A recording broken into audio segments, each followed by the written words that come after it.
যিশু নীলাঞ্জনার বিচ্ছেদের খবর উঠে এসেছে সামাজিক যোগাযোগের মাধ্যমে। 2004 সালে নীলাঞ্জনা সেনগুপ্তকে বিয়ে করেন যিশু।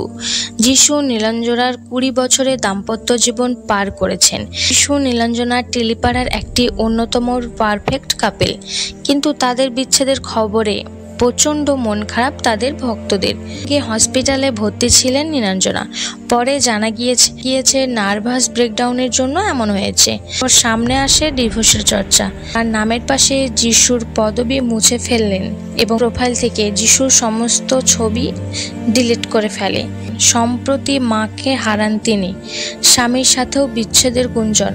যোগাযোগের মাধ্যমে নিজের একটি সাদা কালো ছবি পোস্ট করে তিনি লিখেন, এই বছরটা খুবই অস্থির, অপর একটা হারানো, একটার পর একটা যুদ্ধ। তারপরেও ইউনিভার্স আমায় শিখিয়েছে কিভাবে ভাঙা জিনিসও সুন্দর হয়ে ওঠে, দেখিয়েছে আমার কারা কারা ভালোবাসে। আমার হার্টবিট, আমার শক্তির স্তম্ভ সারা, জারা এবং চন্দনা। 2 মেয়ে এবং বোনের নাম নিলেও নাম নেয়নি যিশুর।